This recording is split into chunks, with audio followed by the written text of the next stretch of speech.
Turn around, put your hands behind your back.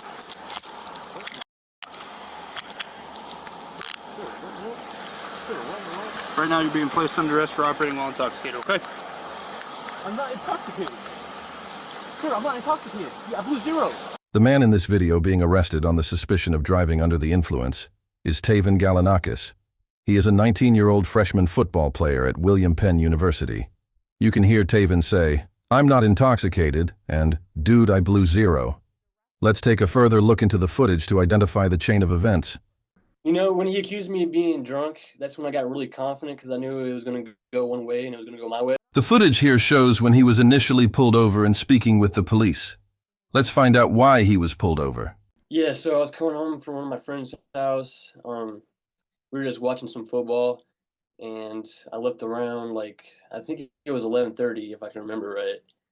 And I had a headlight out, so it was raining, it was cloudy and all of that, really dark. So I used my brights. Galanakis says one of his headlights was out, so he put on his brights within city limits. That's when Newton police officer Nathan Winters pulls him over. Hi there. How you doing, sir? Good, how are you? Good. My name's Officer Winters with the Newton Police Department. The reason I pulled you over is because you have your bright lights on. Yeah, I have a headlight out, so I just keep my brights on. Okay, well that's not legal. Oh, it isn't? No. Yeah, I turn when a car comes by, I turn them off. But like, Well, you didn't with me. oh, you weren't close enough though. You were like, you were a while, yeah, you were a while back. It has to be within 500 feet.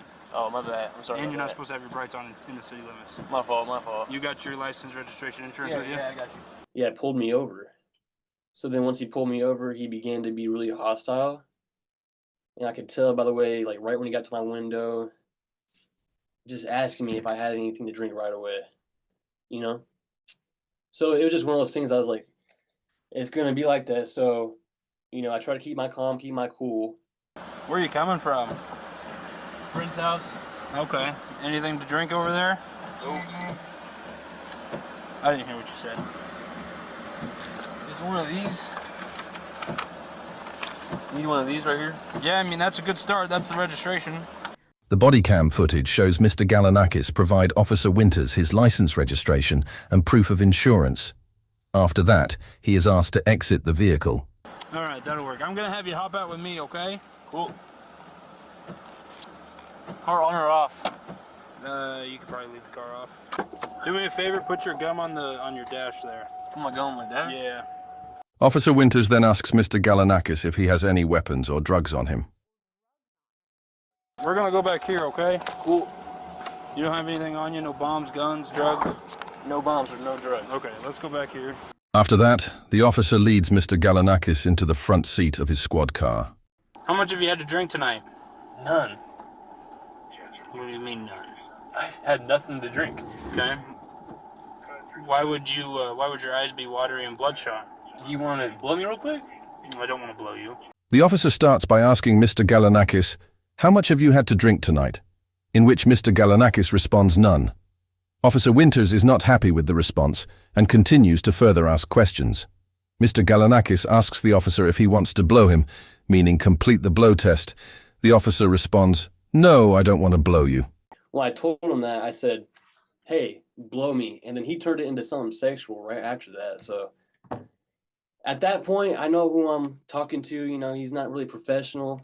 Mr. Galanakis offered to take the breathalyzer exam right away because he didn't have anything to drink or hide. You know, when he accused me of being drunk, that's when I got really confident because I knew it was going to go one way and it was going to go my way. So I confidently said, hey, let's take that breathalyzer test. And on the bodycam footage, you can hear Mr. Galanakis request to take the breathalyzer test multiple times. Let's do the breath now. 2 for 2. And make sure. Blow me too, man. Give me a little blow. I will. Blow zeros. I will here in a minute. Let's blow real quick. Stop doing all these damn tests. Let's blow. Let's get to business. But first, Officer Winters asked Mr. Galanakis to perform a series of field sobriety tests. Can you see my finger clearly? Yes, sir. Okay.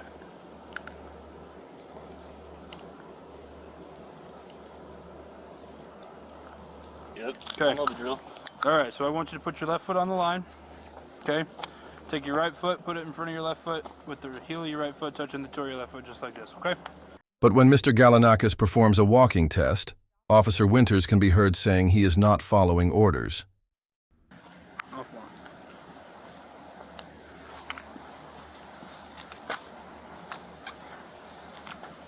Tell me when I get to 9.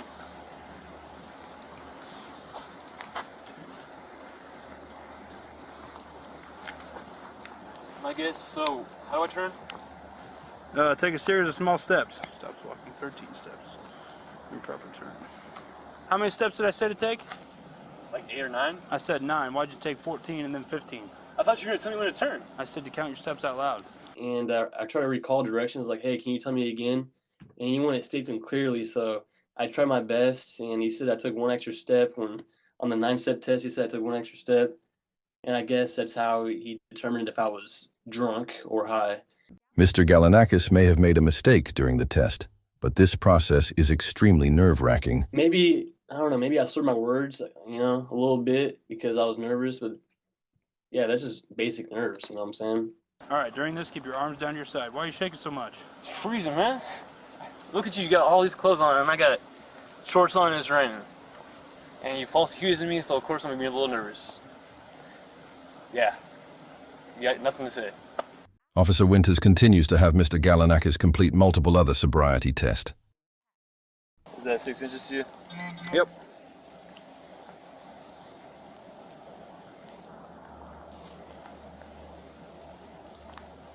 How did I tell you to count? 1 Mississippi, 2 Mississippi, 3 Mississippi. I honestly forgot how you told me, but I'm doing this pretty well.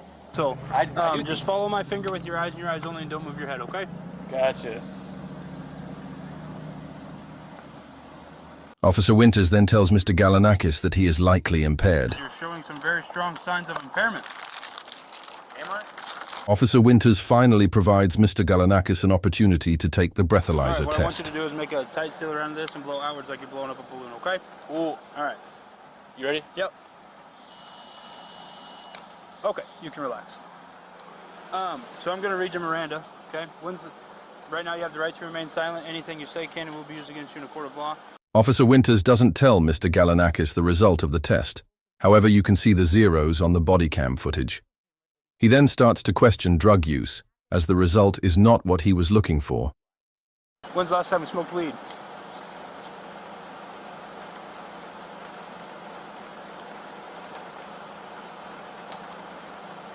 I do not remember that. Tonight?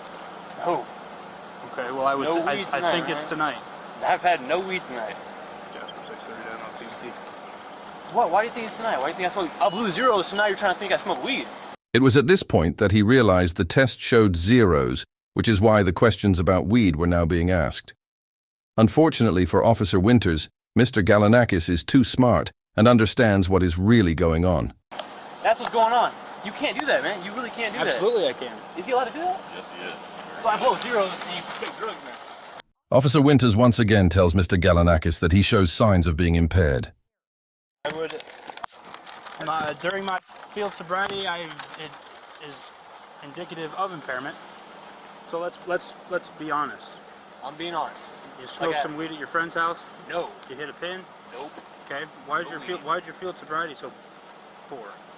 What? Why is your field sobriety so poor? And why are you so lethargic and slow moving and speaking with a slurred speech? And your eyes are watery and your eyes are bloodshot. You know why they're watery? Right, because we're in rain right now, dumbass. Mr. Galanakis explains that he can't smoke as he is on the college football team. No weed. I don't smoke weed. I play college football. I told you that. We get tested every Friday. Okay. Don't smoke weed. Today's Saturday. Okay? It's 30 weed stays on your for 30 days. So if I did a test next week, I'd be off the football team. Bodycam footage shows Officer Winters speaking to another officer, with his main point for impairment being that Mr. Galanakis hesitated to answer the last time that he smoked. When's the last time you smoked weed? And he hesitated for a long period of time and said, I honestly can't remember. Officer Winters steps out of his vehicle and proceeds to put Mr. Galanakis under arrest. Turn around, put your hands behind your back.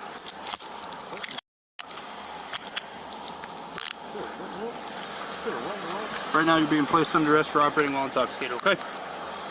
I'm not intoxicated. Sir, I'm not intoxicated. I blew zeros. So I ended up getting put in cuffs because I blew zeros, and I get taken back to the department, and at that point, it's real life. It's not a prank. Mr. Galanakis is taken to the Newton Police Department where he continues to plead his innocence. Hey, sir. Hello. I didn't do anything wrong. Okay. He made me blow. I blew zeros, and now he's accusing me of doing drugs. A drug expert later determined that Mr. Galanakis was not intoxicated at the time he was pulled over. He requested a copy of the full unedited Bodycam footage and posted it on social media to gather attention to the matter. The edited video he received has received over 1 million views on YouTube and brought significant attention to the incident. When I posted the video to Facebook and all of that, the whole town was telling me about their similar, experiences and all that. And if I'm seeing all these comments about people saying they're dealing with the same thing from the same police department, we got a mess to clean up. And I feel like that's my job. With the exposure I got to clean up the mess. And I'm okay with doing that. Well, with the publicity my video got, I really hope, it upbrings the corruption in Newton and other towns that have this similar issues. But yeah, with the exposure of the video, I think it should just show them hey, we need to do something better. Because what they're doing is not right. Mr. Galanakis has decided to pursue legal action after receiving significant support online. I really started getting inboxes on Facebook, Instagram, and all of that, not from lawyers, but from people that wanted me to talk to their lawyer. So it was just maybe the lawyer's family members reached out to me saying, hey, I know a really good lawyer, blah, blah, blah. Tayvin Galanakis sued officers Nathan Winters and Christopher Wing under 42 USC, paragraph 1983, and Iowa law alleging they arrested him without probable cause. He also brought federal and state claims against the city of Newton, Iowa. The district court denied summary judgment, in part determining that the officers were not entitled to qualified immunity or state statutory immunity, and the city was subject to vicarious liability on a surviving state law claim. The United States Court of Appeals for the Eighth Circuit reviewed the case. The court affirmed the district court's denial of qualified immunity on Galanakis' Fourth Amendment claim, concluding that no objectively reasonable officer could have concluded that there was a substantial chance Galanakis had driven while under the influence of marijuana. The court found that Galanakis evinced almost no indicia of intoxication and that his behavior during the stop did not suggest impairment. The court also dismissed the interlocutory appeal as to the state law claims, noting that without clarification, that resolution of the qualified immunity claim necessarily resolves the pendent claims. It declined to exercise jurisdiction.